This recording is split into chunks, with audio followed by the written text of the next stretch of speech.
not only did we have Harvey, Irma, Maria, two of the worst wildfires in California history, but the agency was also responding to disasters in over 35 states and territories simultaneously.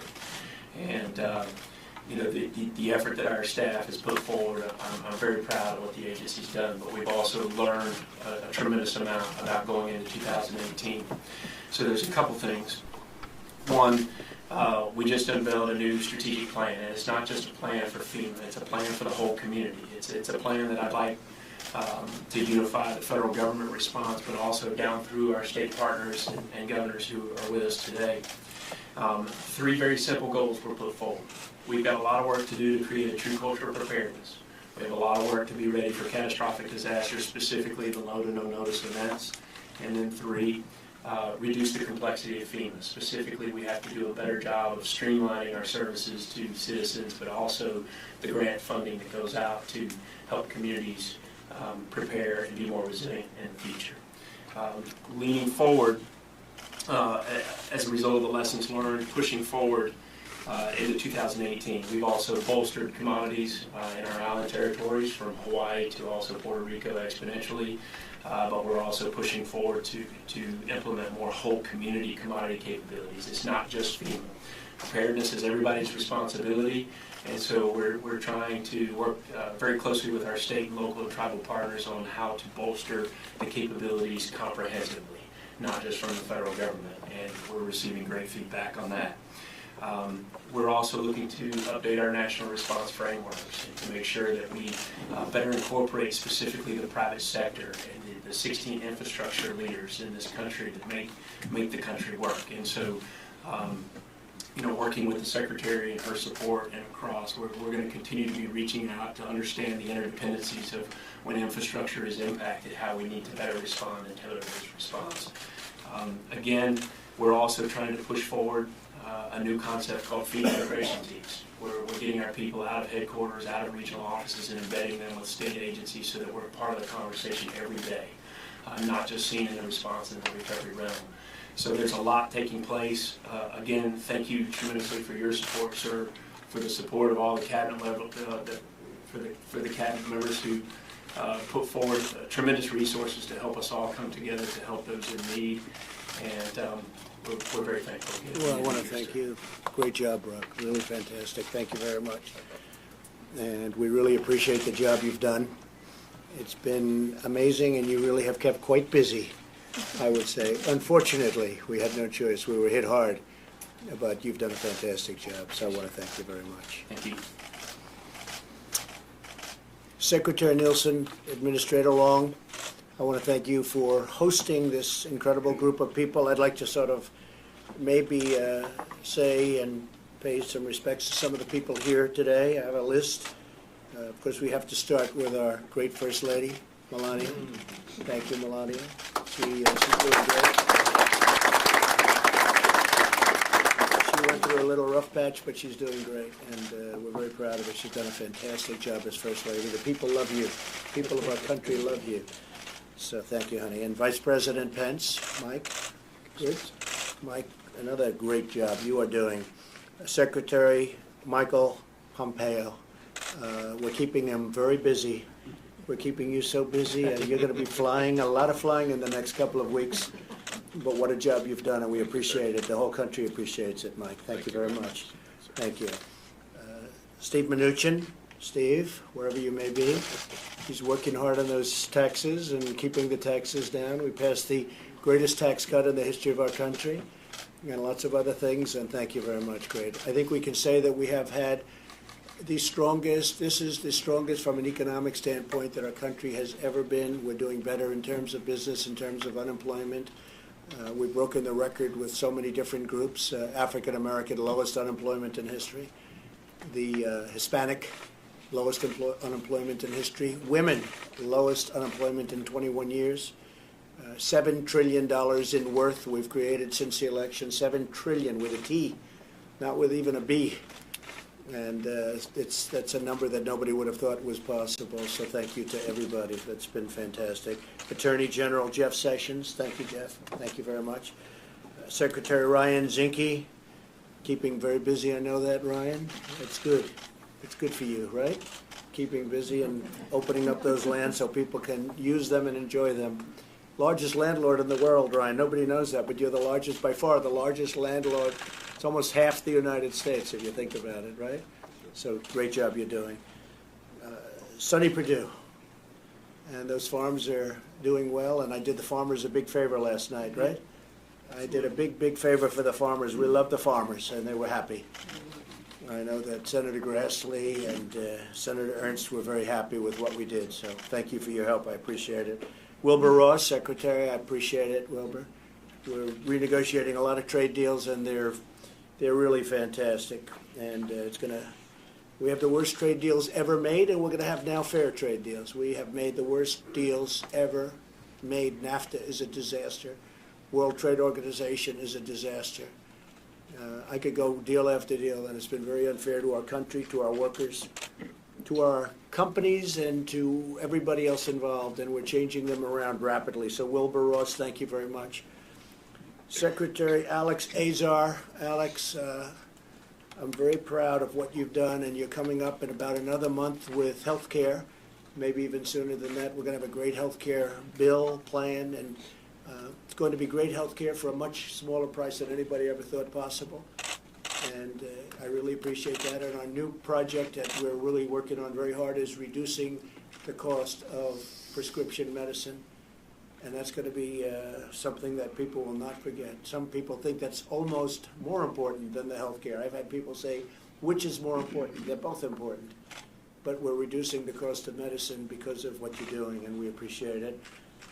Secretary Ben Carson, who's got some things going on at HUD that were very exciting. We had lunch the other day, and what you're doing is great, Ben. It's really inspirational. More than just brick and mortar, it's really inspirational, Ben, and we appreciate it very much. Thank you very much. Elaine Chow, Secretary. All you do is produce. You do it in a very quiet way and so effective and so incredible. What a job you're doing with transportation. It was a great decision. Thank you very much. Rick Perry.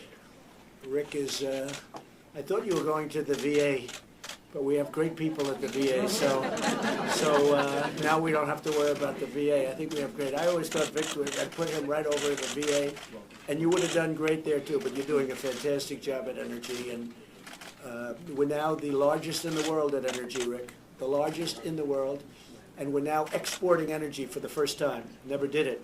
Now we're exporting energy, but we have become the largest energy producer in the world. Who would have thought? But we've opened it up a little bit, Rick, right? And we've let our people go and do their thing, and they're doing a great job. Acting Secretary of the VA, Peter O'Rourke. And Peter, the combination of you and Wilkie, I think that's going to be an unbeatable combination. So thank you for all your help. I'm hearing only good things. Secretary Nielsen, I don't know, what do I say about you?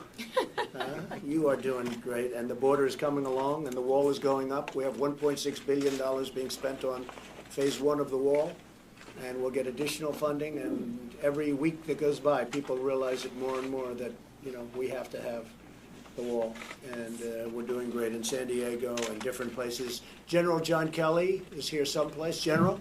Good, General. Great job, John. Administrator Scott Pruitt. Thank you, Scott, very much. EPA is doing really, really well. And, somebody has to say that about you a little bit. You know that, Scott. But you have done, I tell you, the EPA is doing so well, so many approvals and disapprovals. If they don't qualify, they don't qualify. But we don't have to wait 15 years to sell somebody they don't qualify. And people are really impressed with the job that's being done at the EPA. Thank you very much, Scott. Mick Mulvaney, he's got 2 hats on now, right, Mick? You've got 2 hats, not just one, and you're doing great at both. But Office of Management and Budget has been good, and our budget this year, there'll be a lot of cutting. Because we want to cut, than the other, but we had to get the military through. We got $700 billion approved for military. We needed that. And in order to get that done, we had to do some things for the Democrats that we would normally not do, because we consider a lot of it waste and a horror show. But in order to get our military, and $6 billion for opioids. So we got which Melania is so heavily involved in, and we got that taken care of. And very importantly, next year, $716 billion for military. So make great job. And this time you can start cutting, okay? Because we have our military taken care of now, so you can start really cutting.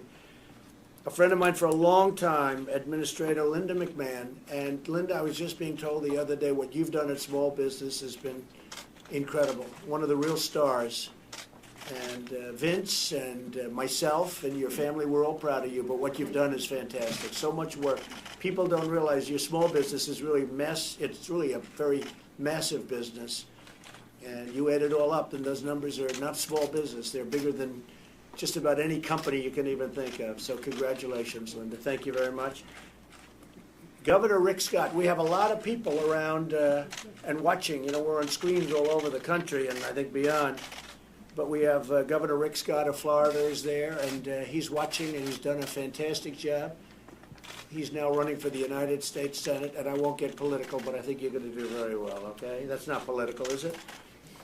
Secretary Patrick Shanahan, deputy, who is, thanks Patrick, really doing a job, and you're bringing in all that money under budget. I know that. You know, you're going to buy 2 airplanes instead of 1 for the same price, right? That's what we want. He did a fantastic job at the company that he worked for on that, and we appreciate that very much. And it's so important that when you go out and buy the equipment that we're talking about buying, you know, hundreds and hundreds of jet fighters and bombers and planes and boats and ships and everything, right? We got to get the great price, and if we can help you, let us know, because there's very few things so important. Administrator Mark Green, U.S. Agency for International Development. And thank you very much, Mark. We appreciate it very much. Thank you. Assistant Secretary Neil Jacobs, Administrator Brock Long, Vice Chairman Paul Selva, General Terrence J. O'Shaughnessy, and as you know, Charles Ray. Good old Charles. I knew Ray Charles. I didn't know Charles Ray. But now I know Charles Ray. So, you know, that's pretty good too. I don't know. Maybe Ray Charles is even better, right? I don't know. But we appreciate the great job you've done. Thank you very much. I want to start just by saying that we've had 3 devastating major hurricanes that hit our country within a month's time. It's never been really anything like it. And in the case of Texas, it wouldn't even go away. It would come in, we thought it was gone, it would go back out, it would reload, and this happened 3 different times, Brock. That was a record raindrop, that was a record water drop on a state, and it wasn't even close. And shortly thereafter, we dealt with the threat of another hurricane and then destructive wildfires along the West Coast in California and other places. America has never experienced so many large-scale disasters in so short a period of time, and we have the most qualified staff between the sector of your people. You've been fantastic. And it goes a little bit unrecognized because all you do is see people fighting and working and getting the fires out and the water off the land and all of the things. But believe me, the country has watched and they've seen an incredible job what you've done. Our entire government leapt into action to coordinate the response along with the state and local leaders. And we did have a lot of help from some really great governors, Florida, Texas, a lot of great people helped us, and it was great. Families in Texas and Louisiana, the U.S. Virgin Islands, Puerto Rico, Florida, South Carolina, Georgia, Alabama, Mississippi, they were all affected. Hard to believe. And on tribal lands where the hit was catastrophic, and the storms were really historic in their severity. But in the wake of such tragedy, we also witnessed the resilience of the American people and the professionalism, talent, and devotion of the men and women of FEMA. Good group, right? Great group. It's a great group of people, and throughout our government. Last year, more than 17,000 FEMA and other federal employees, as well as 14,000 personnel from the Department of Defense, National Guard, were deployed to support the massive response and recovery efforts left by these storms and these tragedies. Administrator Long, I want to thank you in particular for the incredible job and the unbelievable teams of men and women that you led to take care of these problems. You have done a job. They're talking about you all over. Don't leave us, though, okay? Just relax. Oh, he's here. In fact, we could have put him in a different position. We didn't want to. We want him right there. It's not an easy position. But you have really stepped forward, and we appreciate it. I also want to recognize the Coast Guard, our other military services. I have to tell you, the Coast Guard saved 16,000 people. What do you think of that, Ben? 16,000 people. And I think, honestly, they don't get enough credit in many ways. Mike made the commencement address this year at the Coast Guard Academy. I did it the year before. I don't think the Coast Guard gets enough credit. I've said it, and I even say it to the Army, Navy, Air Force, Marines. I said, I think this year the Coast Guard, maybe in terms of increased branding, the brand of the Coast Guard has been something incredible what's happened. It saved 16,000 people, many of them in Texas, for whatever reason that is. People went out in their boats to watch the hurricane. That didn't work out too well. That didn't work out too well. So I just want to thank all of the people in the Coast Guard and all of our services for having been incredible. The National Weather Service, the American Red Cross, been amazing. State and local governments, our brave first responders, law enforcement, always law enforcement, and so many others who came together to save lives, restore hope, and rebuild our communities. As we enter the hurricane season again, here we go, right? You ready? But we're entering it. This is it. We are marshaling every available resource to ensure maximum preparation for rapid response. That's what we had last year. Disaster response and recovery is best achieved when it's federally supported, state-managed, and locally executed. You agree with that, I think, Brock, right? Yes, sir. This is really the great model that we've built, and there's no better model anywhere in the world. And we do help other countries also when there's catastrophic events like in Mexico and other places. We're always there. We're always there for them. So I look forward to your briefing, and I look forward to a very productive discussion. It's an honor to be with all of the great people that work so hard in the Trump administration. And Mike, I'm going to ask you to say a few words, and thank you for having done a great job. Thank you, Mr. President, and it's an honor to be back at FEMA with you and the First Lady, and to have you assemble your entire cabinet here at the outset of the, I think sends a deafening message across America that we are prepared, just as we were last year with those historic and unprecedented hurricanes, the wildfires in California and elsewhere. And Mr. President, I know you well, and I know you have no higher priority than the safety and security of the American people. And I suspect that assembling the entire team here gives evidence of that priority. I want to thank Secretary Nielsen and Administrator Long for the extraordinary work they did last year and the work that they have done since to make sure that we have the resources and we have the team on the field to be prepared for whatever 2018 has in store for the American people. I also want to commend all of the agencies represented here for the job that was done last year. The President and the First Lady saw it firsthand. Karen and I saw firsthand the extraordinary, at times sacrificial efforts made by public servants here at FEMA and all the broad range of agencies that address those 4.7 million Americans that ended up requesting assistance. And I also, on the President's behalf, I want to thank all the states that are represented here and really commend the extraordinary partnership on behalf of the safety of the American people that we saw both in rescue, repair, recovery, and rebuilding. And the President particularly wanted me to thank governors, many of which are joining us online by video. He mentioned Governor Rick Scott, Governor Kenneth Mapp of the U.S. Virgin Islands, Governor Ricky Rossello of Puerto Rico, Governor Greg Abbott of Texas, Governor Roy Cooper of North Carolina, Governor Phil Bryant of Mississippi, and Governor John Bell Edwards of Louisiana. The governors who are with us this morning, your teams who are with you should know that this President and our entire administration are grateful for the full partnership on behalf of the safety of the American people in the midst of last year's historic storms.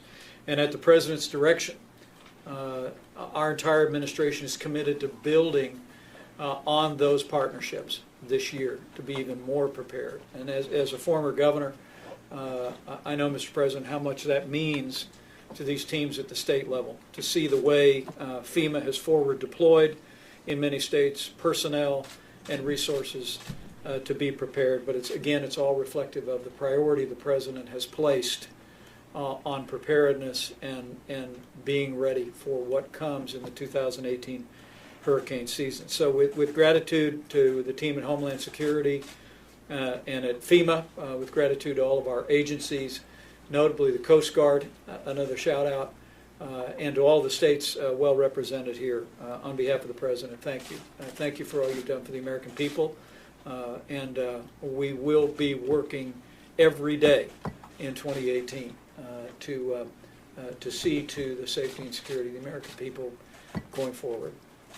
Thank you, Mr. President. Thank you, Mike, very much. Thank you very much. Thank you, everybody. Thank you very much.